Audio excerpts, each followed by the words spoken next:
Probably one of the biggest challenges I face is when to replace a log or when to use the original log. So as you can see, we've replaced the bottom two logs here that were significantly rotted, but the third log here, RC1, is in okay shape. I mean, you can see here it's had some rot that's kind of fallen away. It's got a little channel here, but this is the heartwood and it's still pretty solid. And even though this is only an inch or so, this is the middle of the log. It's not bearing any weight. So, I mean, you could even have a window, a whole gap there, and it's not a big problem. But then on the right-hand side here, even though this is a really nice fit, you can see the wood has split here. I'm assuming because of the weight and shifted down. I mean, it's still supported here and it's still a good fit. So I think it would work, but you know, again, the challenge I've got is what do I do here? Do I stick with this or I've got another log over here off to the right. I could use yet a third replacement and muscle that thing up there and carve it out. But part of what I wanted to do is preserve the original look and feel and the eccentricities and the flaws in the wood. That's what the character is. So I wanted to, rebuild an older log cabin. So if I replace all the logs, I mean, it's just a new cabin. And a similar type issue I've got is on this smaller log on the right-hand side here. Sorry, not right-hand side, this is the back.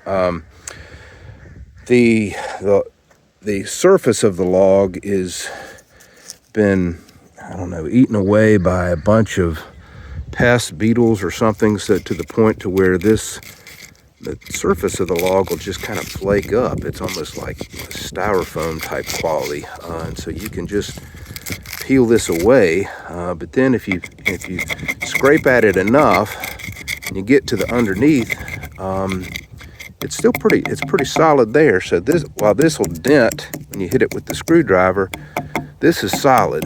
And so I peeled some of it away trying to figure out, but I mean, this is, hard, and it's not, not too bad. And I even put a little bit of oil, as you can see. I put some like teak oil on it to just see how it would look if you try to preserve it a little bit. So again, another quandary of sorts. Do I replace that log? And I mean, this log, while better, has got some of the similar issues. It's a little bit eaten up at the top, but it's not, I mean, this is still pretty solid, so I'm not going to flake it away.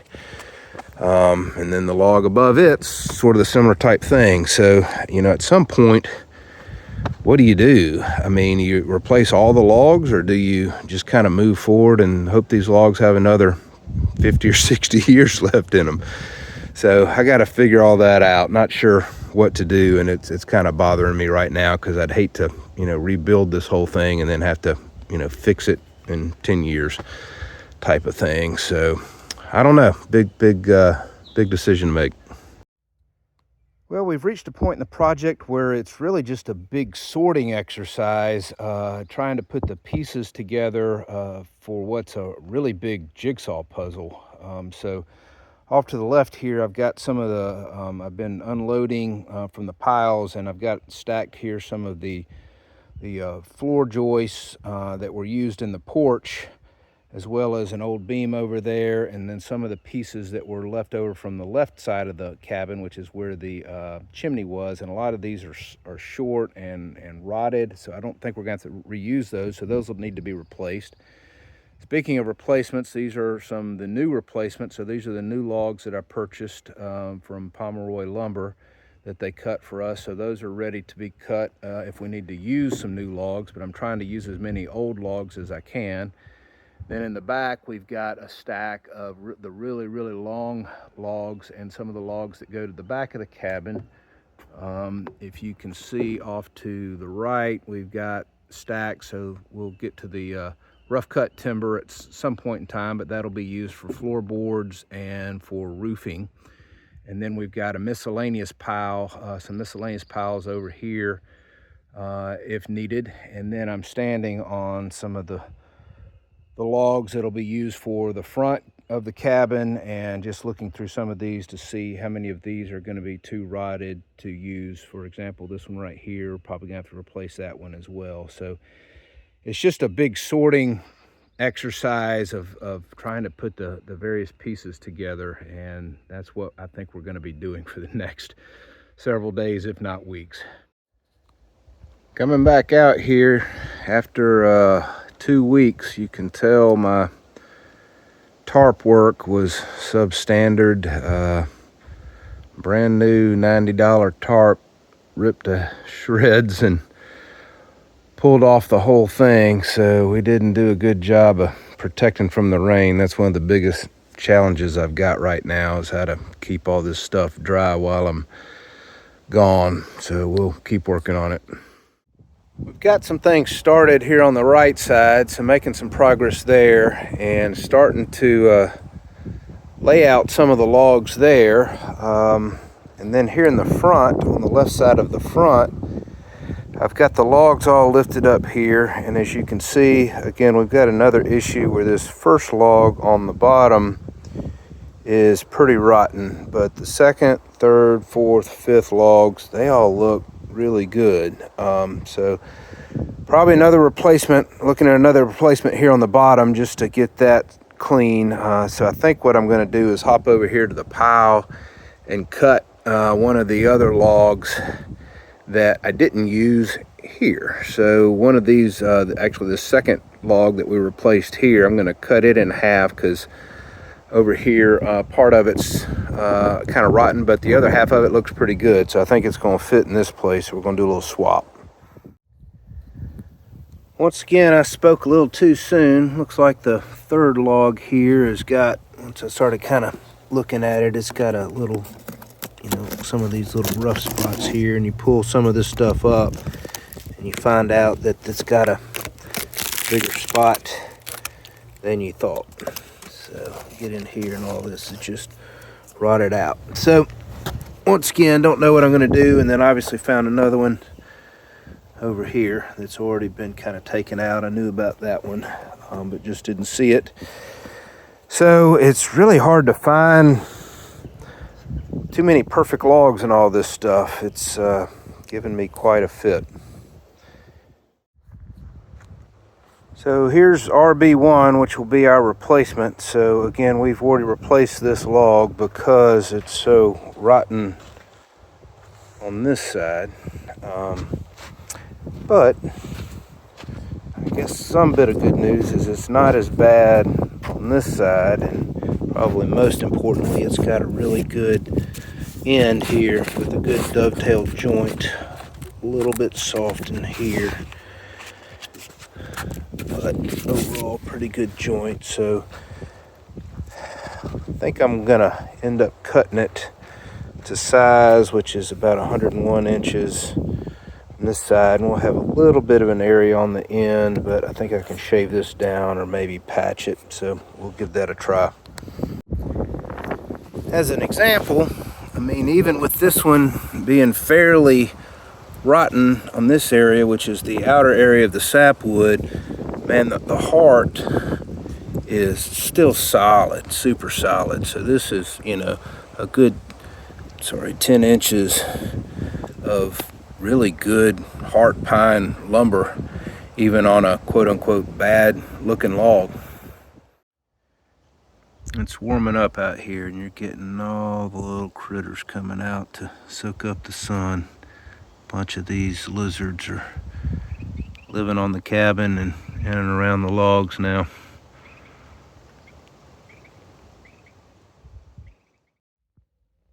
After much consternation, unfortunately, I'm gonna pull the plug on RC1 here. It's got a split that you can see. It comes through all the way out through the dovetail notch. And as I showed you before, it's shifting here in the dovetail notch itself. And I'm just not comfortable with that being the third log holding everything up. So I think I'm gonna have to pull the plug on this one and do another replacement.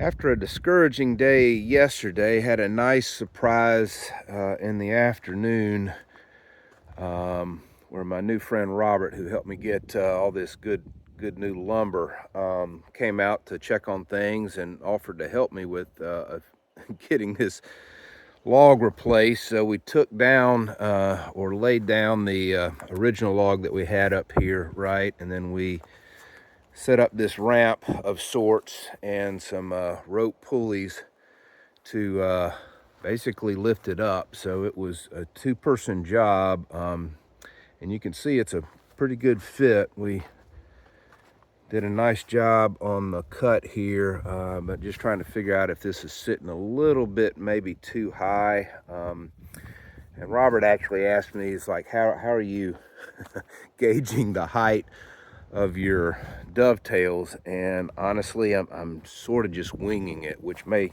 come back to bite me in the behind.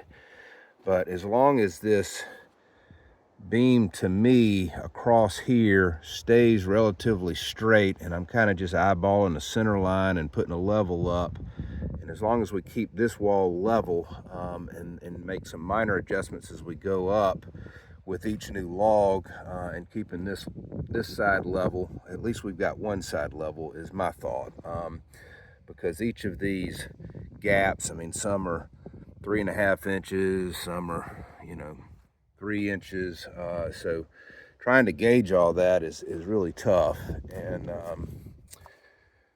as we can see, in this particular case, we had hewn this one down to try and make the original log fit. But now that we've got a new log, we really didn't need that gap, which is okay.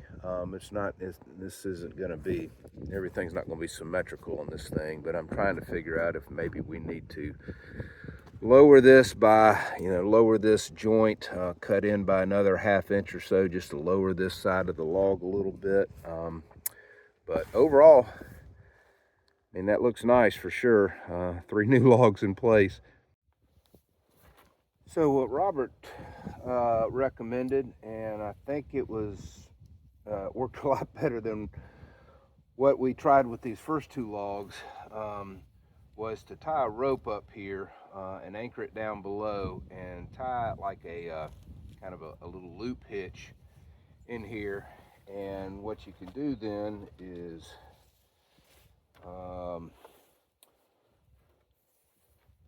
pull the other end through this loop, and then this becomes basically like a pulley.